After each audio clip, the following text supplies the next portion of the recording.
Welcome, YouTube. Hope you guys are having a good day today. It's your girl V, the Notary. I wanted to talk to you guys quickly. This is not going to be like a long, drawn out video, but I wanted to kind of talk to you guys and explain some information to you on the types of small businesses that are out there, specifically for federal contracting. If you are interested in doing any type of federal contracting, subcontracting, and you're in addition to that, you want to see where you fall into, what type of small business you would actually qualify for, in addition to, you might be interested in doing more research with SBA, which is the Small Business Administration, which if you don't know what the SBA is, you should, because SBA has tons of resources for small businesses, opportunities for small business loans. I mean, there's great information in SBA, so you guys should definitely familiarize yourself with the SBA, their programs, and their website. You should be on there all the time, okay? But yeah, so if you are wanting to do federal contracting or any type of work with the federal government, there are various small business socioeconomic categories or types.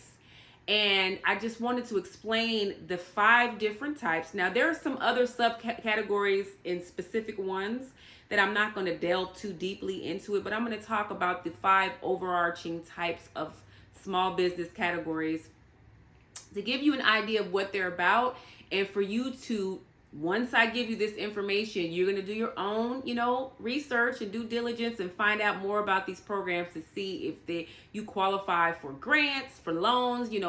Each program has all kinds of great opportunities for small businesses. But first, you probably want to know what they are and see if you fall into the category for those, okay? So let's start with, we're going to talk about the first category, which is a general overall small business, okay? So, and let me also say this, because this is so convoluted and it can get, there's a lot of details involving this that I'm not going to do that in this video. But there are certain qualifications and stipulations that you have to meet for some of these small businesses. Some of them you can self-certify. Some of them you have to be certified through SBA. And then you put that information into your SAM profile so that, federal agencies, they know that you are indeed a certified, small business. So that is also, but like I said, that's a little bit more. I'm not going to get into that today. We're just going to kind of talk about the type. So a general small business, let's just say you don't fall into any of the other 4 categories, but you are indeed a small business. You could be a mom and pop, a business where it's 10 of you, 3 of you, etc. So it's just general small business is the most popular category, I would say, or the category where everybody or every type of small business falls into. If you fall into one of the other 4 categories I'm about to talk about, you are indeed a small business, okay? But being a small business, there's still a lot of programs out there for you. So again, make sure that you're checking with SBA. Make sure you're checking with your local PTAC center, which is a Procurement Technical Assistance Center. And every city has one, or should have one, especially, if you're in a larger city, every larger city has a PTAC with tons of resources available to just help you and assist you with growing your business and finding contract opportunities, okay? So we have small business. The second type of business that I'm going to talk about is woman-owned small business, okay? It's kind of self-explanatory. However, if you want to be an official certified woman-owned small business, you need to go through the proper channels through getting certified with SBA. Obviously, your business ownership, I believe, if I'm not mistaken, it's 51% of your ownership has to be women, okay? Or it might be 50%. I will double check on that, on the percentage, but for example, if you have 10 owners and one of them's a woman and then the other 10 or the other 9 are men, you're probably not going to qualify for a woman-owned small business. So just make sure that you check to see for each of these categories that I'm going to talk about what you need to have to qualify, because some of them go based on business size, some of them go based on, you know, how many people. For example, like I said, women owned, you have to have a certain number. So just make sure that you double check that. So there's woman-owned small business, and if you drill down even further, which is the subcategories that I said I was going to get into, there's economically disadvantaged women-owned small businesses as well. But all of that falls under women-owned small business, okay? All right, so that's the second area. Now, the third area is an 8A small business, which I know a lot of you are interested in. There's been a lot of feathers ruffled about the 8A program, because Congress was going back and forth on how to proceed in 2024 with the 8A program. Also, if you are an 8A, you are automatically considered a small disadvantaged business, okay? So I just wanted to kind of, talk about that. But the 8A program is a business development program, and that is, you have to go through the SBA to get approved to be in this program, okay? And 8A is a part of the Small Business Act. So just so that you know where the 8A comes from. It's a business development program that lasts for 9 years, and the purpose of the program is usually to get in the 8A program, you have to already kind of be established a little bit. You normally can't be a brand new business. Like, let's just say you start a business today and you want to get in the 8A program. It doesn't normally work like that, because the goal of the 8A program is to graduate you out of the program, so that hopefully you graduate out of being, it doesn't always happen this way, but a lot of very successful 8A companies, once they graduate after the 9 years, some of them are no longer small businesses. Some of them have graduated out of the program. They're now larger prime contractors. So it is a program to develop you and grow you. And it's a great program, you guys, because it's probably across the board for federal agencies. It's probably the most sought after program, because you can do set-asides, and the set-aside advantage to, you do set-asides with all of them, right? But the 8A program set-asides are so streamlined that it's very, very appealing to a lot of programs and a lot of contracting officers. It just, the process of the contracting is streamlined. You could get things awarded quickly.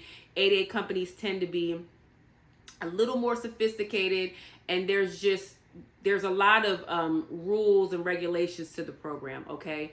And when you're in the 8A program, you're essentially a subcontractor to SBA, okay? So it sounds complicated, but SBA has to approve every 8A contract award, okay? So you're a subcontractor for the SBA. The SBA is kind of like overseeing the contract award, and then they in turn connect the dots and they with the contract award with the federal agency. So again, if you need me to break down any of these, I can do specific videos on these programs, but the 8A program is a great program.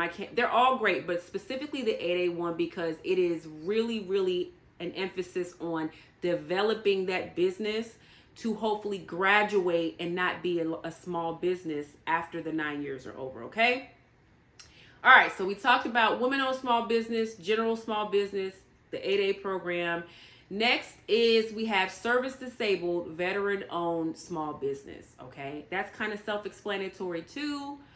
You obviously, to be categorized or for that to be a good fit for you, a certain percentage of your owners have to be disabled vets, okay? But that is also, it's an excellent program for vets. It helps. There's a lot of outreach for service-disabled, veteran-owned contracts. There's a lot of conferences all over the country, all over the year, because obviously we want to support our veterans. You know, specifically if you're a disabled veteran, we want to make sure that your business thrives and really succeeds. And there are a lot of great people that are supporting that specific program. And my agency, we really, really look for really great service-disabled, veteran-owned businesses. We try to do those set-asides, okay? So if you are a disabled vet and you are looking to start a business, or if you already have a business, you you definitely need to certify yourself with the SBA like right now, because there's a lot of contract money for you. So that's the fourth small business program that I want to talk about. And last but not least is the Hub Zone program, historically underutilized business zone program. Okay, so the Hub Zone program is excellent, but it's also tricky, because for you to qualify to be a Hub Zone company, 2/3 of your staff have to live in historically underutilized business zones. So 2/3 of your staff have to live in a Hub Zone. And Hub Zones tend to be a lot of rural areas around the country are usually Hub Zones. In addition to, I don't want to say rougher parts of town, because that's not always the case. Sometimes I'm surprised on what is considered a Hub Zone and what is not. But areas of any specific city within the U.S. where we are really wanting to increase the economy, make sure that the residents are doing better, or areas that need a little extra assistance. Okay, so if your employees in your business, for example, if your business has 3 people, and in order to qualify for a Hub Zone company, 2 of the 3 people have to live in a Hub Zone. And so the reason why it's hard, a lot of businesses find it difficult to maintain their Hub Zone status, is because you can't control where your employees move. So sometimes what if both of your employees move? They, moving on up like the Jeffersons, they move into a high rise in, the best part of town or whatever, and it's probably not a Hub Zone. You're probably going to lose your certification, so, but that is a program that not only benefits the employees, because it implores you to employ employees in areas, make sure that people that are all over your city, regardless of where they live, are working, and are able to provide for their families. But it also boosts the economy. Okay, and the Hub Zone is a tough category, specifically for my agency, for us to meet our goals, just because it's constantly changing. Companies are constantly in and out of the program, so as you can see, it's hard. But the Hub Zone is a great program too, and I can say that is probably the socioeconomic category that every agency across the board is really, really tackling, because of the very reasons. It's just hard. It's hard to find Hub Zone companies that maintain that status, because people are moving and shaking. I just moved. People are moving all the time. And so, but we want to continue to support parts of the country that we want to pour back the economy back into in that part of the country. And what better way than to employ people that live there? You know what I mean? So that is what the Hub Zone program is. So just quickly to go over these small business socioeconomic categories. You got the Hub Zone, service disabled vets, women-owned small business, the 8A program / small disadvantaged business, SDBs, and then we have the overall small business. And the overall small business, the general small business category is, sometimes you're a small business, but you don't fit into any of the other categories. But you need to still be supported. You need to still be involved in enrichment programs. And so, again, even if you don't fall in one of those 4 categories and you're a small business, we still want to make sure that we support you to grow your business. And that in turn, makes the economy better for all of us, right? So I hope that this breakdown of the different types of small businesses was helpful. If you guys have any questions, as I always say, drop down in my comments, let me know. Share this with everyone that that is a small business, because you could be missing out on small business loans, grants. There's certain agencies that at certain times are targeting different socioeconomic categories.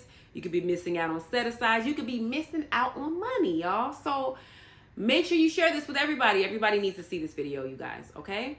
So like, subscribe, share, you guys. I appreciate you guys, as always, for watching, and I'll talk to you soon. Bye-bye.